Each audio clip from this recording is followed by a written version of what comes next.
ಇನ್ನೊಂದು ಬಹಳ ಮುಖ್ಯವಾಗಿ ಹೇಳ್ಬೇಕಂತ ವಿಚಾರ ಏನಂದ್ರೆ, ಆಗಲೇ ನಮ್ಮ ತಿಮ್ಮನಗೌಡ ಸರ್ ಹೇಳಿದ್ರು, ಎಲ್ಲ ಎಕ್ಸಾಮ್ಗೆ ಅಪ್ಲಿಕೇಶನ್ ಹಾಕೋದು, ಎಲ್ಲ ಎಕ್ಸಾಮ್ ಬರೆಯೋದು, ಬಟ್ ಒಂದಕ್ಕೆ ಫೋಕಸ್ ಮಾಡಿ ಅಂತ, ಪ್ರಿಜನ್ ಅಂತ ಹೇಳ್ತಾ ಇದ್ರು, ಫೋಕಸ್ ಮಾಡಿ ಅಂತ. ನಂದು ಸಜೆಷನ್ ಅದನ್ನೇ ಹೇಳ್ತಾ ಇದ್ದೀನಿ. 10 ಹುದ್ದೆಗಳಿಗೆ ನೀವೇನ್ ಮಾಡ್ತಾ ಇದ್ದೀರಿ ಅಂದ್ರೆ, ಇಲ್ಲೊಂದು ಎಕ್ಸಾಮ್ಗೆ ಅಪ್ಲಿಕೇಶನ್ ಹಾಕ್ತೀರಿ, ಬರೀತೀರಿ, ಆಗಲ್ಲ, ಬಿಡ್ತೀರಿ. ಅದನ್ನ ಮತ್ತೊಂದು ಎಕ್ಸಾಮ್ ಟ್ರೈ ಮಾಡ್ತೀರಿ, ಅದು ಆಗಲ್ಲ, ಬಿಡ್ತೀರಿ. ಮತ್ತೊಂದು ಎಕ್ಸಾಮ್ ಹೋಗ್ತೀರಿ, ಅದು ಆಗಲ್ಲ, ಬಿಡ್ತೀರಿ. ಎಲ್ಲ ಬಿಟ್ಟು ಸ್ಕಿಪ್ ಮಾಡಿ ಹೋಗ್ತಾ ಇದ್ದೀರಿ. ಕೊನೆಗೂ ಲಾಸ್ಟಿಗೆ ಹೇಳ್ತೀರಿ, ಸಿಕ್ತಿಲ್ಲ ಸರ್ ನಮಗೆ ಅಂತ. ಆದ್ರೆ ನೆನಪಿಟ್ಕೊಳ್ಳಿ ಸ್ನೇಹಿತರೆ, 10 ಕಡೆ 10 ಅಡಿ ಅಗೆಯುವುದಕ್ಕಿಂತ 10 ಕಡೆ 10 ಅಡಿ ಅಗೆಯುವುದಕ್ಕಿಂತ ಒಂದೇ ಕಡೆ 100 ಅಡಿ, 10 ಅಡಿ ಸೇರಿಸಿ 100 ಅಡಿ ಆಗತ್ತಲ್ಲ, ಒಂದೇ ಕಡೆ ಆಗದಿದ್ದೆ ಆದ್ರೆ ನೀರು ಬರ್ತಾವ್, ನೀರು ಕುಡಿದು ಯಶಸ್ಸು ಸಾಧಿಸಿರಿ ಅಂತ. ಸ್ಪರ್ಧಾತ್ಮಕ ಪರೀಕ್ಷೆಗೂ ಕೂಡ ಹಾಗೆ ನಿಮ್ಮ ಒಂದು ಫೋಕಸ್ ಇಟ್ಕೊಡ್ರಿ, ನಾನು ಮಾಡೇ ಮಾಡ್ತೀನಿ ಅಂತ. ಹಾಗಂತ ಎಲ್ಲ ಎಕ್ಸಾಮ್ ಬರಿಬೇಡ್ರಿ ಅಂತ ಹೇಳ್ತಿಲ್ಲ, ಎಲ್ಲ ಎಕ್ಸಾಮು ಬರೀರಿ, ನಿಮ್ಮ ಟಾರ್ಗೆಟ್ ಒಂದು ಇರಲಿ ಅಂತ. ಟಾರ್ಗೆಟ್ ಅಂದ ತಕ್ಷಣ ನೆನಪಾಗತ್ತೆ ನನಗೆ, 3 ಟಾರ್ಗೆಟ್ಗಳು ಫಿಕ್ಸ್ ಮಾಡ್ಕೊಳ್ಳಿ. ನಾವೆಲ್ಲ ಒಂದೇ ಟಾರ್ಗೆಟ್ ಫಿಕ್ಸ್ ಮಾಡ್ಬೋದು, ಅದಕ್ಕೆ ಫೇಲ್ ಆಗ್ತೇವೆ. 3 ಟಾರ್ಗೆಟ್. ಒಂದು life time target, 2 year wise target, 3 day target, ಆ ದಿನದ ಟಾರ್ಗೆಟ್. ನಾನು ಬೆಳಿಗ್ಗೆ ಹಾಗೆ ಮಾಡ್ತೀನಿ. ಬೆಳಿಗ್ಗೆ ಹಾಸಿಗೆಯಿಂದ ಎದ್ದ ತಕ್ಷಣ, ಬೆಡ್ಡಿಂದ ಎದ್ದ ತಕ್ಷಣ ಬೆಡ್ಗೆ ಬೀಳೋವರೆಗೂ ಕೂಡ ಆ ಟೈಮ್ ಇದೆಯಲ್ಲ, ಯಾವ್ದಕ್ಕೆ ಎಷ್ಟೆಷ್ಟು ಟೈಮ್ ಕೊಡಬೇಕು, ಇವತ್ತಿನ ವರ್ಕ್ ಲಿಸ್ಟ್ ಮಾಡ್ತೀನಿ ನಾನು, ಚೆಕ್ ಲಿಸ್ಟ್ ಅಂತ. ಇಷ್ಟು ವರ್ಕ್ ಇದ್ದಾವೆ, ಇವತ್ತು ರಾತ್ರಿವರೆಗೆ ಇಷ್ಟೆಲ್ಲ ಕಂಪ್ಲೀಟ್ ಮಾಡಬೇಕು. ಎಸ್, ಇವತ್ತಿನ ಟಾರ್ಗೆಟ್ ನನಗೆ. ರಾತ್ರಿ ಮಲ್ಕೊಳ್ಳೋ ಮುಂದೆ ಚೆಕ್ ಮಾಡ್ತೀನಿ ಯಾವ್ಯಾವ ಕರೆಕ್ಟ್ ಆಗಿದಾವ ಎಲ್ಲ ಕೆಲಸ. ಓಕೆ, ಇದು ಇವತ್ತಿನ ಟಾರ್ಗೆಟ್. ಯಾರು ದಿನದ ಟಾರ್ಗೆಟ್ ಅನ್ನ ಸಕ್ಸಸ್ ಕಾಣ್ತಿರೋ, ಇಯರ್ ಟಾರ್ಗೆಟ್ ಸಕ್ಸಸ್ ಕಾಣ್ತೀರಿ, ನಿಮ್ಮ ಲೈಫ್ ಟೈಮ್ ಟಾರ್ಗೆಟ್ ಸಕ್ಸಸ್ ಆಗತ್ತೆ. ನಾವು ಮಾಡ್ತಿಲ್ಲ, ಟಾರ್ಗೆಟ್ ಅನ್ನು ಡಿವೈಡ್ ಮಾಡ್ಕೊಂಡು. ಇನ್ನು ದಿನದ ಟಾರ್ಗೆಟ್ ಜೊತೆ ಕ್ಷಣದ ಟಾರ್ಗೆಟ್ ಕೂಡ ಇಟ್ಕೋಬಹುದು, ಬೇಡ ಅಂತಲ್ಲ. ಸೊ ಆ ಟಾರ್ಗೆಟ್ಗಳು ರೀಚ್ ಆಗ್ತಾವ, ಖುಷಿ ಪಡಿ ನೀವು. ನಮ್ಮ ಟಾರ್ಗೆಟ್ ಬೇರೆ ಬೇರೆ ಇರ್ತಾವ, ಹೆಂಗಿರ್ತಾವ ಅಂತ ಹೇಳ್ಬಿಡ್ತೀನಿ ಅಂತ. ಬೆಳಗ್ಗೆ 4 ಗಂಟೆಗೆ ಹೇಳ್ಬೇಕು. ಇವತ್ತು Shankar Belabi sir, Manjunath sir motivation ಮಾಡ್ಯಾರ. ಎಚ್ಚರ ಆಗೈತೆ, ಜ್ಞಾನೋದಯ ಆಗೈತೆ, ಹೋಗಿ ಪುಸ್ತಕ ತಗೊಂಡು 4 ಗಂಟೆಗೆ ಅಲಾರಾಮ್ ಇಡೋದು. ಅಲಾರಾಮ್ ಇಡೋದಂದ್ರೆ ಇಲ್ಲ, ಭಾಳ ನಗು ಬರುತ್ತೆ ನನಗೆ.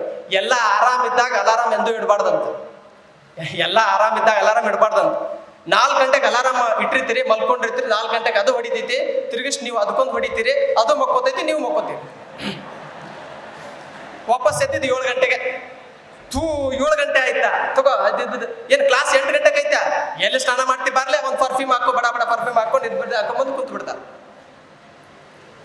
ಹೆಂಗಿದು ಸ್ನೇಹಿತರೆ? ವಿಚಿತ್ರ ಅನ್ಸೋದೇನಂದ್ರೆ, ಅಲಾರಾಮ್ ಇಟ್ಟಿದ್ ನೀವೇನ, ಡಿಸೈಡ್ ಮಾಡಿದ್ ನೀವೇನ, ಮತ್ತೆ ಯಾಕೆ ನೀವೇ ಬದ್ಧರಾಗಿಲ್ಲ?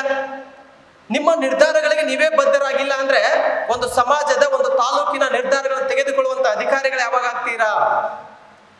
ನಿಮ್ಮ ಮಾತುಗಳನ್ನು ನೀವೇ ಕೇಳ್ತಿಲ್ಲ ಅಂದ್ರೆ, ನಿಮ್ಮ ಮಾತುಗಳನ್ನು ಒಂದು ತಾಲೂಕು, ಒಂದು ಜಿಲ್ಲೆ, ಒಂದು ಉಪವಿಭಾಗ ಕೇಳಬೇಕು ಅಂತ ಹೇಗೆ ಬಯಸ್ತೀರಾ ಅಂತ ನನಗೆ ಕ್ವಶನ್ ಆಗಿದೆ. ನೀವು ಮಾಡ್ತಾ ಇರೋದು ಏನು ಗೊತ್ತಾ? ಬೇವಿನ ಬೀಜ ಬಿತ್ತಾ ಇದ್ದೀರಿ, ಮಾವಿನ ಹಣ್ಣು ಬರ್ತೈತಿ ಅಂತ ನಿರೀಕ್ಷೆ ಮಾಡ್ತಾ ಇದ್ದೀರಿ. Highly impossible. ಬೇವನ್ನು ಬಿತ್ತಿ ಮಾವನ್ನು ಬಯಸಿದರೆ ಬೇವು ಬರದೆ ಮಾವು ಬಂದಿದ್ದೆ ಅಂತ.